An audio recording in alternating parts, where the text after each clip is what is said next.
Kalau berani sama orang tua, menyakitkan orang tua, durhaka kepada orang tua, seluruh ibadahnya ditolak sama Allah.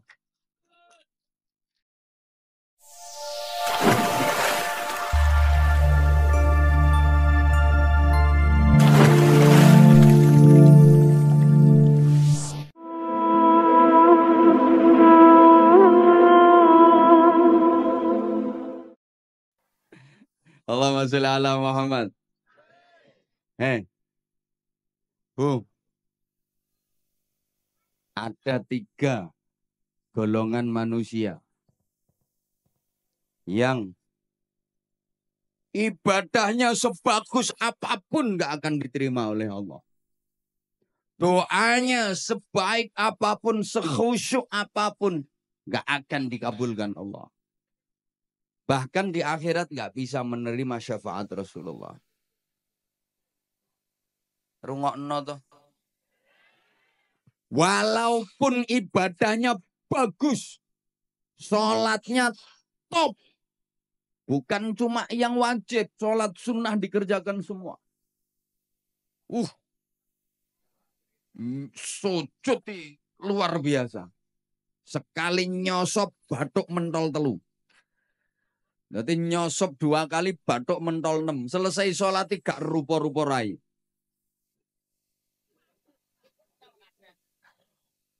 Poso bendino. Sodakoh nyah-nyoh zakat orang mufakat. Wiridan sak dalan-dalan maca Quran yo turut ratan. Berangkat haji tiap tahun. Dia pergi umroh seminggu 5 kali. Iso ngomai Mekah kok.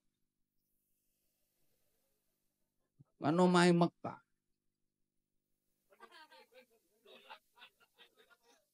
Wis tak pikir aku ngomong. Ora iso kowe apa mbantah ora iso. Gak mungkin seminggu umroh berangkat ping 5. Omahe Mekah.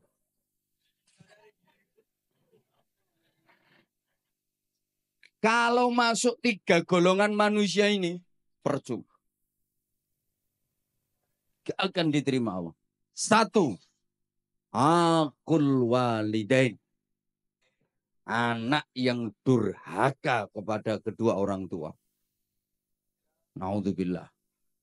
Sehebat apapun anak, kalau sampai durhaka kepada orang tua, berani kepada orang tua, menentang orang tua, melawan orang tua, zalim kepada orang tua, menyakiti hati dan perasaan orang tua, menyia-nyiakan orang tua. Padahal si anak hidupnya berkecukupan, kaya. Orang tuanya hidup menderita itu dia mentala. Alah wis kadung.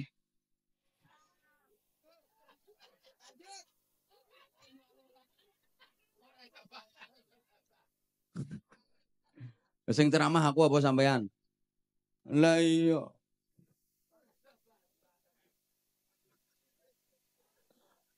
Walaupun ini anak alim. Mangan kitab entek 2896. Ilmune sundul terop. Saking pintere sampai iso ngraji entut. Ngraji angin ini sak gampang, ngraji entut. Begitu tikok.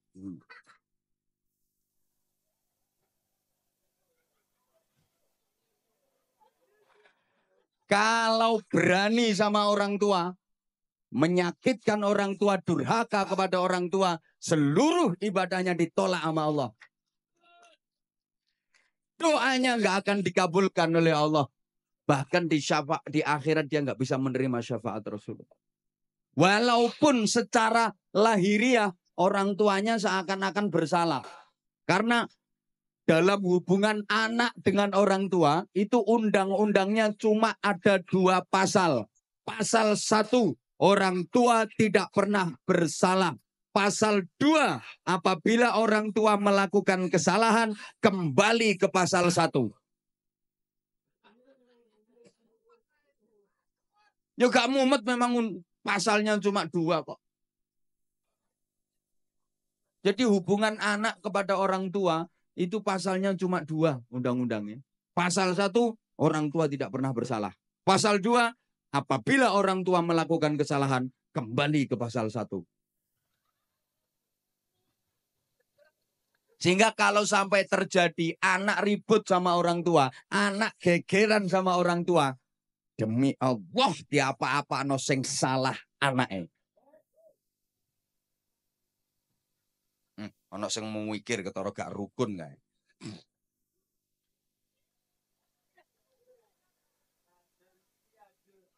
Wajar. Karena nggak ada orang tua, nggak ada anak. Orang tua itu menjadi sarana, lantaran wujudnya manusia di alam dunia, betul? Boleh kene ono sing tanpa wong tua. Jadi morong bejudus teko lemah. Apa meletek teko watu. Maka saya di mana-mana katakan selamanya anak nggak mungkin bisa membalas budi kepada orang tua. Nggak mungkin anak bisa membalas jasa orang tua. Nggak mungkin bisa. Orang tua pernah gembol anak, anak nggak pernah gembol orang tua. Wong tua tahu ngeden ngetokno anak, anak gak tahu ngeden ngetokno wong tuane. Ngedene yang ngetokno gedang goreng. Loh, orang tua merawat anak itu lama dan ikhlas.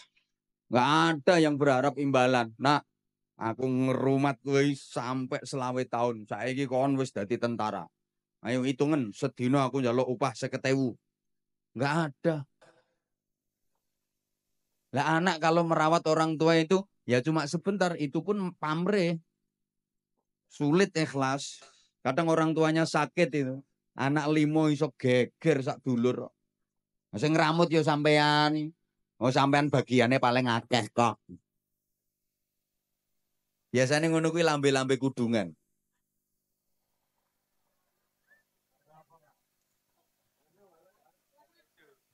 Halo. Halo. Ya. Rungokno. Orang tua merawat anak itu yang diharapkan hidupnya anak. Sing diharap-harap uripe. Lah nek anak ngramut wong tua iki mek karo nunggu matine kok.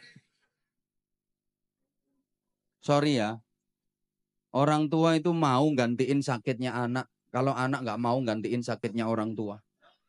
Orang tua rela menggantikan derita anak. Kalau anak nggak mungkin mau menggantikan derita orang tua. Saya udah sering kasih contoh. Orang tua itu punya anak sakit, anak masih kecil sakit. Ya Allah, nangis, nangis. Semalaman nungguin anak nggak tidur. Dia nggak rela seekor nyamuk pun menggigit anaknya, hinggap di tubuh anaknya. Ditunggoni sampai gak turu. Nangis-nangis memohon kepada Allah. Ya Allah, biar saya saja yang gantiin sakitnya anak saya. Asal anak saya sehat. Tapi anak gak mungkin mau gantiin sakitnya orang tua. Maaf. Ayo coba sampean misalnya punya orang tua sudah pikun. Ayo sampean gelem genteni. Ya Allah, kula sing pikun mawon.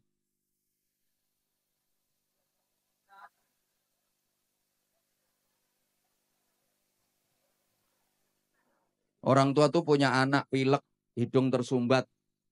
Sing nyumpeli yo umbel. Ndak iso ambekan. Dia Pak No. Disedot, dicucup. Masya Allah. Umbel ya dicucup.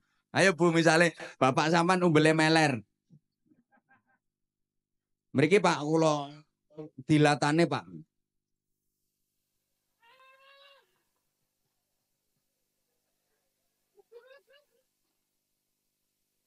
Lah orang tua itu siapa saja? Satu, abul jasad. Orang tua kandung. Ayah dan ibu kandung. Dua, abur ruh. Yang merawat ruh. Merawat jiwa. Gurunya. Kiainya, bunyainya, ustadz-ustadzahnya. Hukumnya sama orang tua. Kalau orang tua kandung itu yang merawat jasmani, kalau guru, kiai, bunyai itu yang merawat rohani. Iki dirungokno apa ora to? Tiga, yang ngasih pasangan hidup, mertua. Sama, wajib dihormat. Bu, menantu kalau nggak rukun sama mertua, ya sama, itu namanya menantu yang tidak berbakti kepada orang tua, durhaka. Sama. Ada nggak? Ngacung.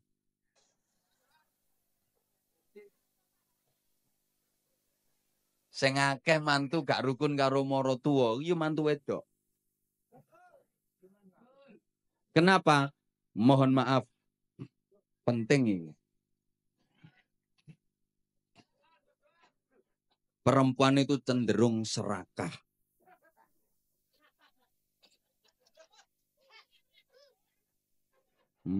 Wong lanang serakah ya eneng kok.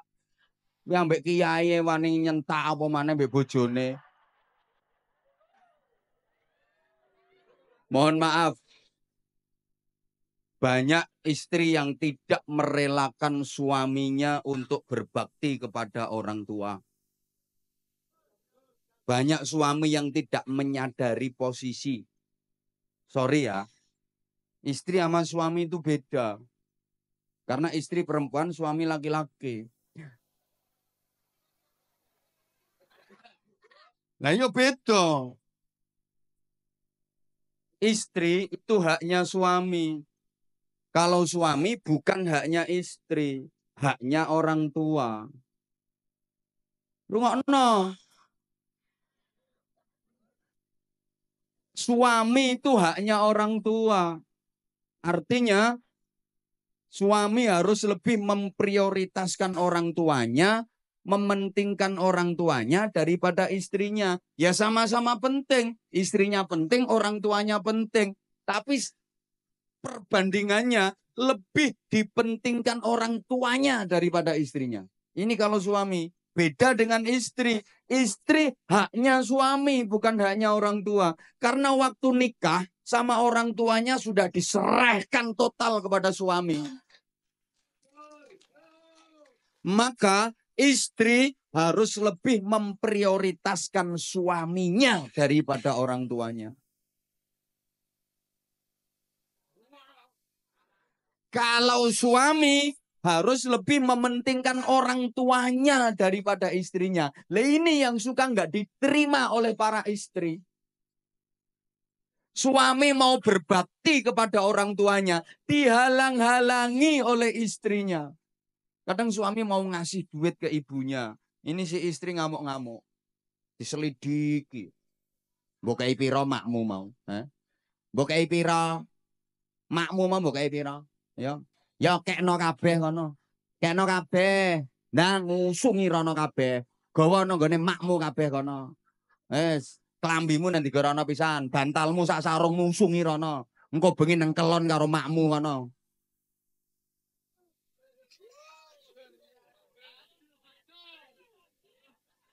Suami mau berbakti kok dihalang-halangi.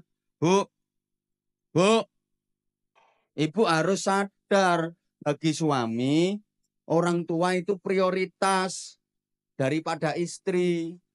Bu, ikhlas nggih. Relakan suamimu berbakti kepada orang tuanya. Yang orang tua suami adalah mertuamu.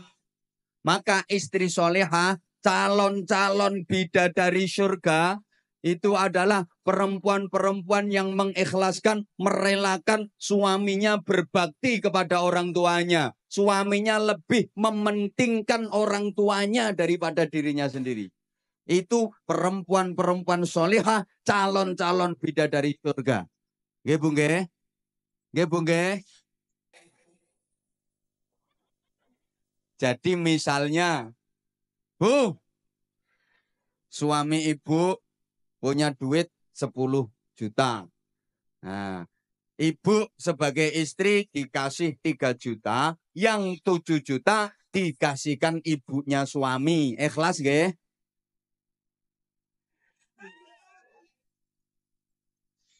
Ikhlas nggih?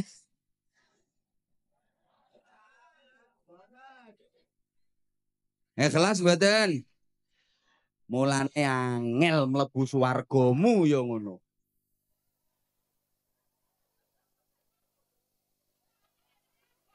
Loh, namanya lebih diprioritaskan ibunya daripada istrinya kok. Jadi nek bojomu kuwi ndek duit 1 juta, sampean sebagai istri dikasih 300.000, yang 700.000 dikasihkan ibunya suami, dikasihkan mertuamu. Ikhlas nggih? Sopo ngomong tak jotos mau?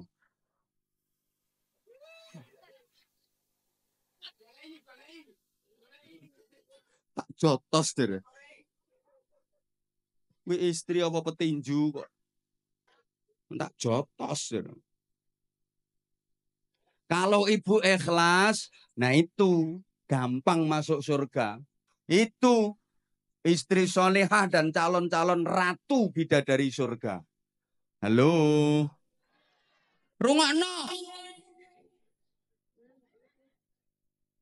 Jadi sampean niku Bu, kalau dikasih uang belanja sama suami, sebelum nerima duit, itu sampean ngomong, Mas, aku sampean kei duit ngene iki, buke sampean kei to ora? Lek buke sampean kei ya aku gelem nrimo duit iki. Lah nek buke gak sampean kei, aku mau nampani, Mas. Buke kei sik kudu luwih akeh. Lek buke wis sampean kei, lagek tak trimo. Ngoten nggih? Pret. Pret.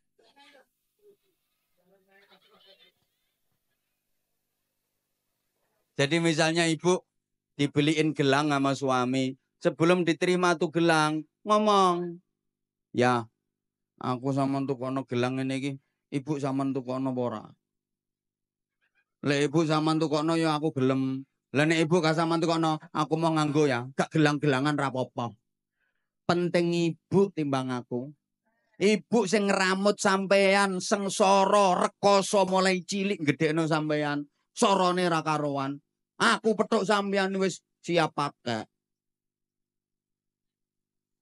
Aku gelem nganggo gelang iki tapi ibu ya tukono gelang sing luwih gedhe. Ngoten Bu nggih? Alah ora trimo pret nek iki. Pret pret pret.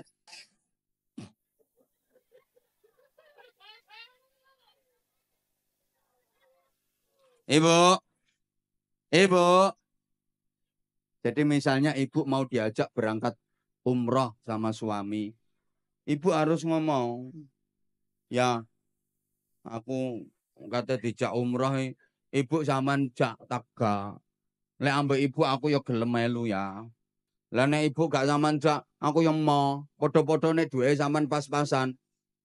Berangkat ambek ibu ae. Aku kari-kari gak apa-apa. Penting ibu timbang aku.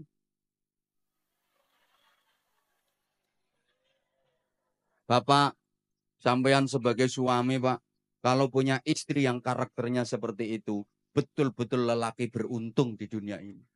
Beja-bejane wong lanang. Subhanallah.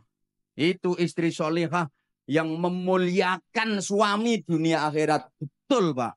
Kalau Bapak punya istri dengan tipikal seperti itu, aku pesen, Pak. Ramuten sing apik, jangan sia-siakan. Betul, Pak. Perempuan seperti itu, Pak. Sebelum mati, jangan dikubur dulu.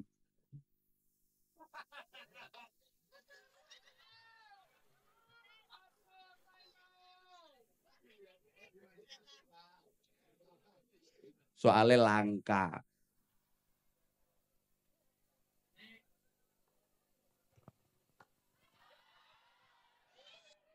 Lo udah 1,5 jam loh ini. Yang kedua, yo. Yang kedua, mahal yo gak melo urun kok.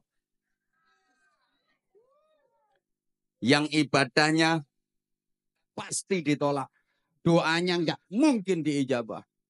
Dan di akhirat nggak bisa menerima syafaat Rasulullah adalah para istri menengok. Lu memang iya kok. Istri-istri yang suka melukai perasaan suami, menyakiti hati suami, padahal suaminya benar. Dan suka membebani suami di luar batas kemampuannya. Tak baleni. Pengumuman.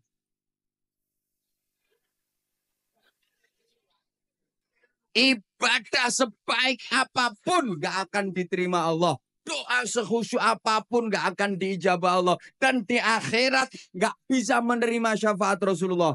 Siapa? Istri-istri yang suka melukai perasaan suami, menyakiti hati suami. Padahal suaminya bener. Aku gak bahas suami sih gak bener. Alah rungokke sik. Ucul ya ben balon murah kok. Balon ucul geger ndangak kabeh. Tuku meneh 5.000 kok. Hah? Malah mek 3.000 gegerno pengajian. Halo? Halo? Bu, ini beneran loh, Bu. Rasulullah pernah cerita. Besok di akhirat itu ada perempuan yang wujudnya enggak wujud manusia. Bentuknya enggak bentuk manusia. Tapi ndasnya alah. Ndasnya itu ndas celeng. Terus awaknya awak meneng lagi. Awaknya awak himar. Wis gampangane ndase celeng awake jarang. Hi. Ngeri. Ndase celeng awake jarang. Siapa itu? Ya tadi perempuan yang suka membebani suami di luar batas kemampuan. Suami lo penghasilannya sebulan ini lo cuma 2 juta. Nek njaluk blonjo saulan sampai 250 juta.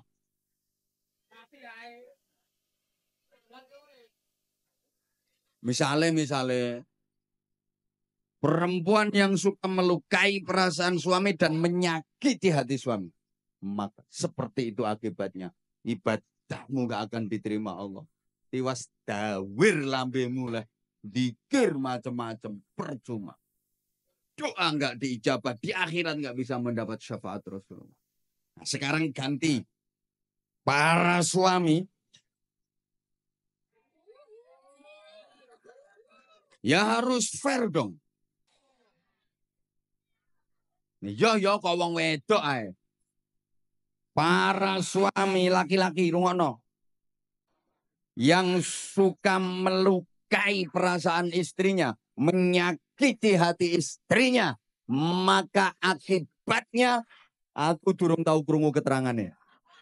Saya belum pernah mendengar keterangannya. Jadi ya saya nggak pernah dengar dalilnya.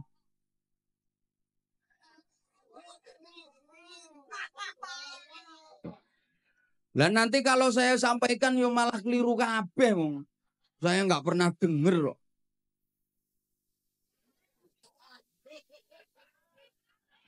Bagusnya perempuan itu nggak perlu ngerti dalil-dalil yang kayak gitu.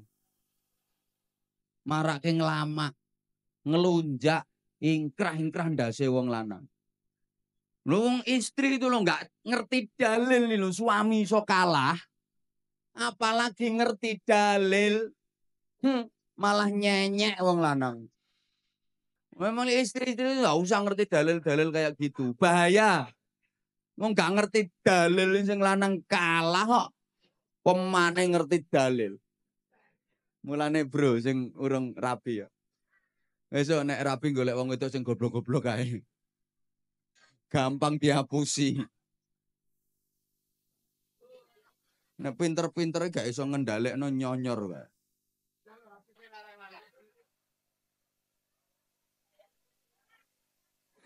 Yang ketiga udah itu berlaluan. Yang ketiga orang yang mutus silaturahim.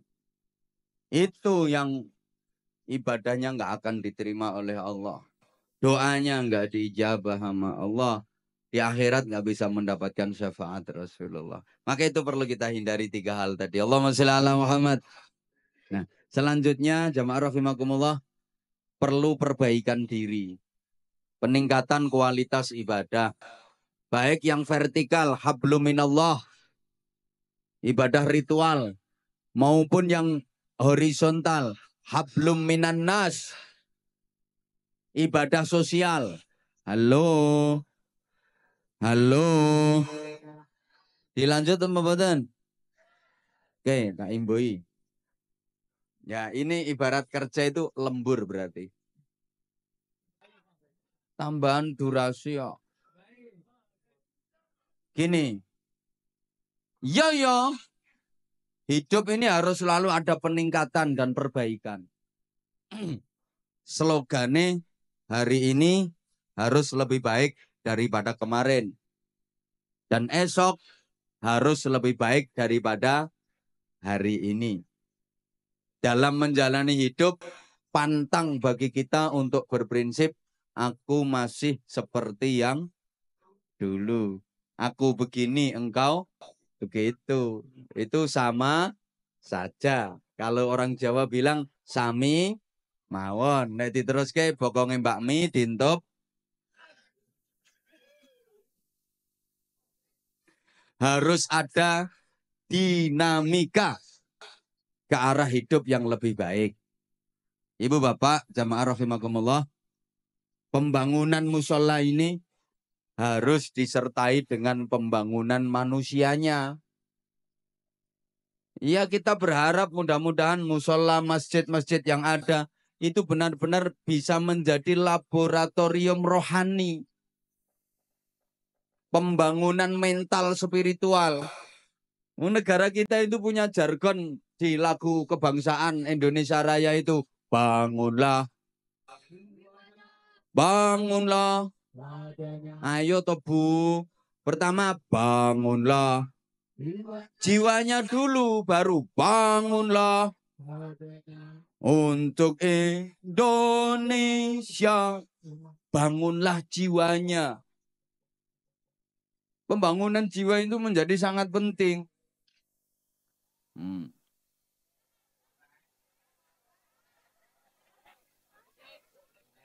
Oke. Mohon gelas ini untuk dikeletak.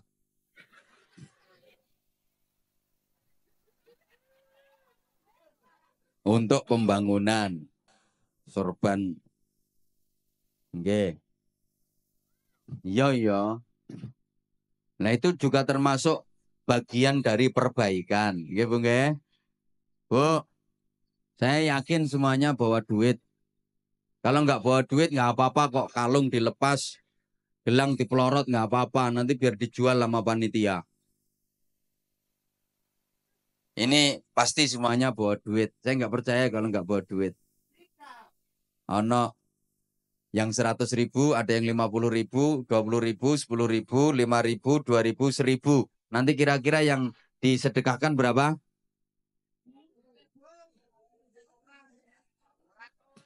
Perlu diingat, sedekah itu yang penting banyak, walaupun tidak ikhlas. Daripada ikhlas cuma sedikit. Tak boleh nih. Lebih baik sedekah yang banyak, walaupun tidak ikhlas. Daripada ikhlas tapi cuma sedikit. Kenapa?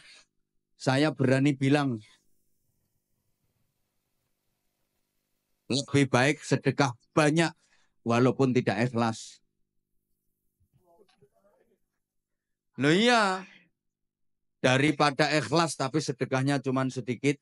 Karena kalau sedekahnya banyak, terus sedekah banyak, terus sedekah banyak, pasti lama-lama ikhlas. Mesti metu ikhlas. Mikir ora ikhlas, terus ngetokno akeh kok ora ikhlas. Tapi kalau sedekah itu prinsipnya yang penting ikhlas walaupun sedikit, sampai mati gak kira sedekah akeh. Dan ciri-ciri sedekah ikhlas, tanda-tanda sedekah itu ikhlas adalah sedekahnya banyak. Tandane wong sedekah ikhlas iku sedekah akeh. Soalnya nek sedekah akeh gak mikir, gak perhitungan. Tak baleni. Tanda-tanda orang ikhlas dalam bersedekah itu adalah sedekahnya banyak. Tandanya ikhlas. Soalnya gak perhitungan. Gue duit piro? Wis, gak perhitungan. Engko urusan engko. Sesuk, urusan sesuk. Rezeki akeh sing guri. Mesti ditempui, diganti sama Allah dengan ganti yang lebih banyak. Itu tandanya ikhlas. Nah, di antara tanda-tanda orang sedekah tidak ikhlas, itu sedekahnya nilainya kecil, sedekahnya sedikit. Tandane wong perhitungan. Duitku karek 200. Engko nek tak sedekahno 50, lak karek 150. Sesuk bayar kreditan 70.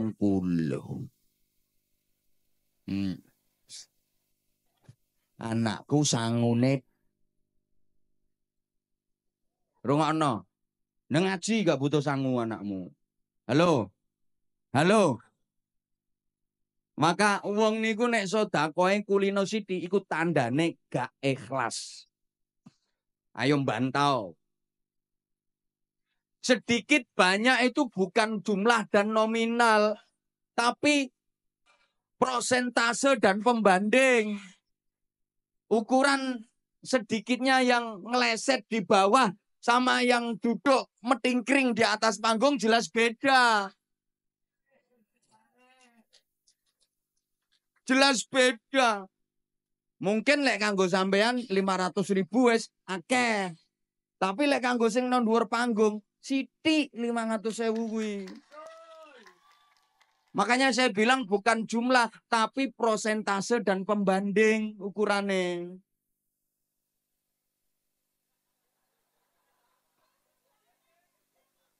Lah iya, makanya kalau saya katakan di antara tanda ikhlas dalam bersedekah itu sedekah nominalnya banyak, nilainya banyak. Kuwi tandane ikhlas. Karena dia nggak perhitungan.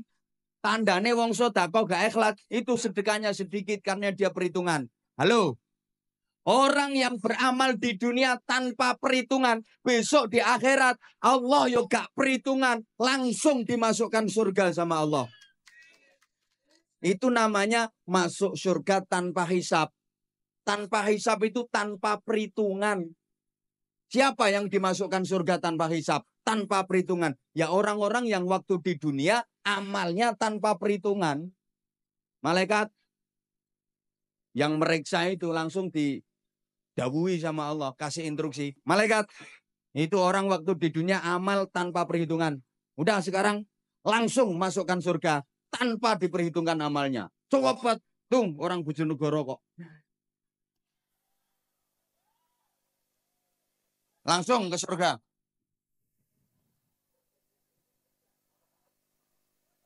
Halo? Halo? Lah kalau orang di dunia amalnya penuh perhitungan, besok di akhirat Allah juga penuh perhitungan. Dihitung dulu. Amal bagusnya ada berapa, amal jeleknya ada berapa. Lebih banyak mana? Tangannya untuk muter tasbih sama untuk kopek jarene. Lebih banyak mana itu? Diperhitungkan semuanya. Lama perhitungan itu. Paham gak? Paham gak? Ada yang masuk surga bighairi hisab, tanpa hisab. Itu artinya tanpa diperhitungkan amalnya. Orang-orang yang waktu di dunia melakukan amal tanpa perhitungan. Besok di akhirat Allah memasukkan surga tanpa perhitungan. Tapi kalau amal di dunia diperhitung no, sok no akhirat awas diperhitung karo Gusti Allah.